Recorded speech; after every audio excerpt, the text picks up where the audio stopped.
Joseph Maria Martin, bonjour, professeur titulaire aux Beaux-Arts depuis 14 ans, originaire de Barcelone, Catalogne Sud, artiste lui-même. Alors là, on le voit derrière, il est tard, il est 22 h à peu près, et les Beaux-Arts sont toujours 22 h 30, et les Beaux-Arts sont toujours ouverts, serait-ce que les étudiants et certains profs l'occupent. Oui.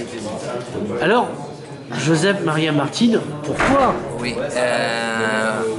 À partir d'hier, il a commencé à passer des choses très vite. On était à Condamine, les étudiants ils sont sentis très mal. Alors, le problème du passage des diplômes, notamment. Oui, le passage des diplômes, il était les maximum pour qu'on ne peut pas résister plus. Alors les étudiants ils sont réunis avec nous en assemblée, ils ont décidé de ne pas exposer à les combats de minimes et réfléchir qu'est-ce qu'on peut faire. On est en train d'échanger, trouver des autres endroits parce que les conditions qui ont été proposées, ce n'est pas possible. Cette année, on a presque 30 étudiantes. Et avec cet espace, on ne peut pas le faire avec les conditions. Et on a décidé de parler avec des gens qui nous accueillent à sa maison, à ses endroits, pour essayer d'exposer le travail des étudiants. Comme toutes les années, on a un super niveau. Ça, c'est une chose que je vais aclarir parce que les gens, ils ne croient pas, mais quand ils viennent voir les expos qu'on a, c'est un niveau très intéressant, très important, et on va essayer de l'approcher à les gens à la ville. Et alors, aujourd'hui, on a eu un conseil d'école où il passe beaucoup de choses bizarres. On est mentu, quand on nous dit des mensonges quand on dit que l'école va continuer, qu'on va continuer avec l'université, que je ne sais pas quoi. Et ça crée une ambiance de non-futur aux étudiants que c'est très difficile. Aussi idéologiquement l'idée de casser le patrimoine culturel de la France parce que nous on est à l'école on a presque 200 ans et si on la ferme on ferme un partie de ce patrimoine historique.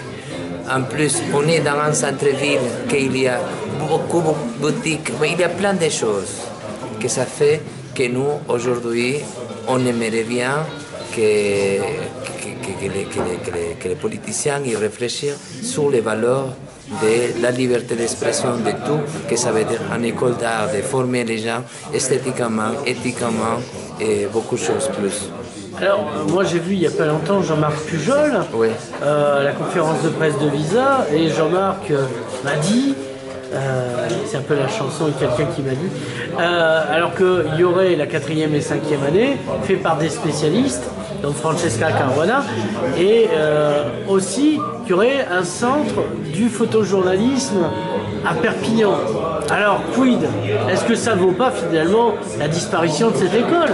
Oui, en plus, ces centres, ça va coûter beaucoup d'argent. J'étais dans la réunion qu'on nous a présenté la plaquette des masters.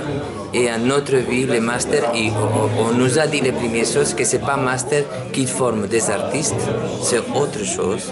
C'est un master qu'il y a à voir avec la mer, l'art relationnel avec la mer, je ne sais pas quoi, mais que ce n'est pas les choses qu'on fait dans l'école. Nous, on fait un travail que ça commence avec les premiers cycles normalement, que cette année c'est coupé les premiers cycles, qui informe de façon générale à les étudiants sur l'esthétique et après c'est avec les masters qui c'est spécifique. Et nous, parce qu'on a Visa aussi, on a décidé avec les ministères, avec la mairie, avec tout le monde, de faire un master ou un second cycle qui est relationné avec les photos documentaires aussi. Et alors, on devrait continuer avec ça, mais tout le temps, on est dans un flou et des mensonges qu'on se sent complètement perdu. Mais est-ce que les Perpignanais sont au courant finalement? je ne sais pas pour ça aussi. J'ai l'impression que les Perpignanais, finalement, ils croyaient que vous étiez déjà mort en 2006. C'est possible. Et en plus, je pense que les politiciens et les gens, ils sont pas mal dans une espèce de diffamation, ou je ne sais pas comment dire, Les mensonges, les contre-vérités. Oui, des choses que l'école, le niveau, il est mauvais, qu'on est un groupe d'amis, je ne sais pas quoi. Et tout ça, c'est pas vrai. Nous, on est ici parce qu'on croit à notre travail, on croit à la liberté d'expression, on croit qu'on doit donner à les gens des outils pour être autonome, pour être s'affronter à la vie. L'école des beaux-arts, ils ne font pas seulement à des gens qui vont être des artistes, il y a des gens qui travaillent dans l'esthétique dans tous les champs. Et aussi, il y a un lycée artistique, il faut les donner continuité. Il y a plein de choses que c'est comme une espèce de contradiction. On est dans le centre-ville, qu'il est tous les jours que je viens, je vois une boutique fermée. Et ça, c'est très triste. Et encore, on va fermer notre école. C'est quoi? Qu'est-ce qui va passer ici? Ça va devenir un cimetière ou un musée? Non, je pense qu'il peut-être il y a des autres intérêts qu'on ne sait pas. Ce serait bon de se renseigner. Oui. Joseph Maria Martine, merci. Merci à toi.